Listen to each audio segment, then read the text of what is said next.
సాధారణంగా 6-10 వయసు దాటితే ఇంట్లో నుంచి బయటకు రావడానికి చాలా మంది ఆలోచిస్తుంటారు. అనారోగ్య సమస్యలు ఇబ్బంది పెడుతుంటాయి. కొంతమంది తమ ఆరోగ్యాన్ని కాపాడుకోవడానికి చిన్న చిన్న వ్యాయామాలు చేస్తుంటారు. విజయవాడకు చెందిన ఈ జంట మాత్రం 80 ఏళ్ల వయసులోనూ కృష్ణానదిలో అలవోకగా ఈదేస్తున్నారు. ఇతరులకు ఆదర్శంగా నిలుస్తూ అబ్బురపరుస్తున్నారు.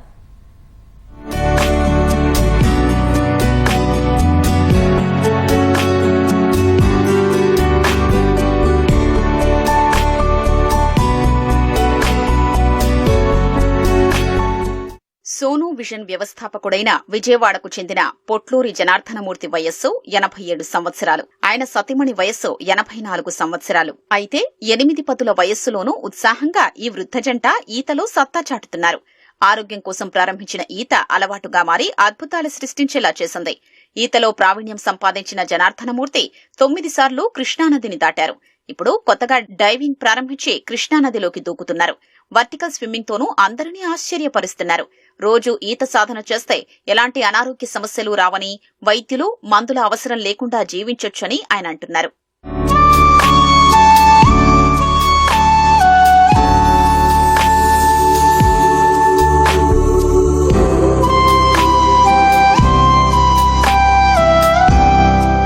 కాలేజ్ చదువుకునే రోజుల్లో యోగాసనాలు చేసేవాడిని. ఆ తర్వాత వ్యాపారంలోకి వచ్చిన తర్వాత అది మర్చిపోయి అవకాశం లేక, టైం లేక దాదాపుగా 40-50 సంవత్సరాల వరకు ఏమీ చేయలేదు.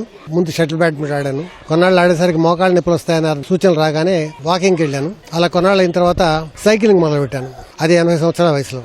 కానీ ఇంకా అంతకంటే కొంచెం బాగా శ్రమ కలగాలి, బాడీ అరిగిపోకుండా ఉండాలి అనే ఉద్దేశంతో ఈతకు వచ్చాను. స్విమ్మింగ్ లో కూడా మామూలు స్విమ్మింగ్ కాకుండా వర్టికల్ స్విమ్మింగ్ అనేది కొత్తగా నేను ఇక్కడ కనిపెట్టాము. దానివల్ల మోకాళ్ళ నొప్పులు అరిగిపోయిన వాళ్ళకి కూడా మోకాళ్ళ నొప్పులు తగ్గడంతో పాటుగా మెట్లెక్కలేని వాళ్ళు ఎక్కడం, ఆరోగ్య సమస్యలు లేకుండా ఉంది. ఇప్పుడు నేను డైవింగ్ కూడా చేయడం మొదలుపెట్టాను.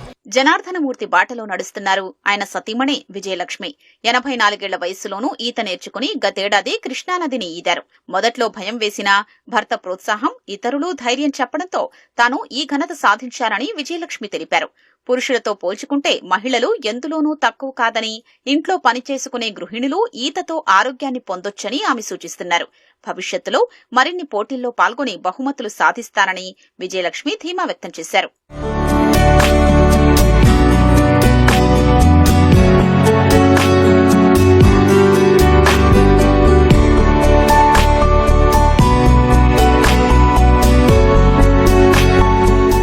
అనుకోకుండా స్విమ్మింగ్ లో కూడా వచ్చానండి. నేను మొదట్లో దిగలేనంత చాలా భయం వేసింది. తర్వాత చేయగలిగి చేశానండి. కొంచెం ఎక్కువ దూరం వెళ్తున్నానని చెప్పి చాలా మంది ఎంకరేజ్ చేశారు. ఒక 4 months రెగ్యులర్ గా చేశాను. ఎవర్ క్రాస్ పోటీలు పెట్టినప్పుడు నేను ట్రై చేద్దామని అనుకున్నాను. బాగానే చేయగలిగానని అనిపించింది. స్విమ్మింగ్ కూడా చాలా మంచిది ఎక్సర్సైజ్ కి. లేడీస్ కూడా కొంతమంది ఇంట్లో చేసుకుంటానే కొంత టైము ఎక్సర్సైజ్ కి ఇట్లా స్విమ్మింగ్ వాటికి కూడా మనం స్పెండ్ చేస్తే చాలా మంచిదని నాకు అనిపించింది.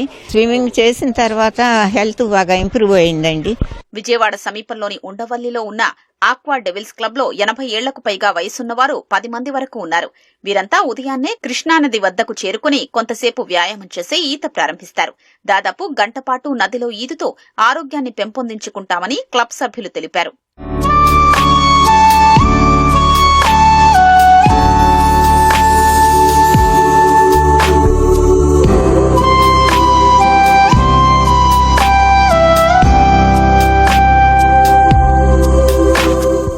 నాకు స్విమ్మింగ్ అంటే ఇంట్రెస్ట్ మొదలుగా నుంచి ఉంది. కాకపోతే నేను ఎప్పుడూ ప్రాక్టీస్ చేయలేదు, వెళ్ళలేదు.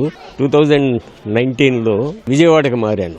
3-4 years నుంచి నన్ను మూర్తి గారు, డాక్టర్ చక్రపాణి గారు వాళ్ళు ఇంట్రడ్యూస్ చేశారు. అక్కడి నుంచి వస్తున్నాను. నాకు అన్ని రోగాలు ఉన్నాయండి.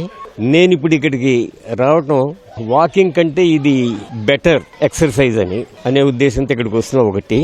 2, for me swimming is a kind of meditation. నేను అదొక మెడిటేషన్ గా తీసుకుంటాను. నేను ఎవరితోనూ పోటీ పడను. I enjoy myself. I swim alone. నేను గ్రూప్స్ వెళ్ళను. నా అంతటి నేనే వెళ్తాను. ఇది కంటిన్యూ అవుతుంది అనుకుంటాను.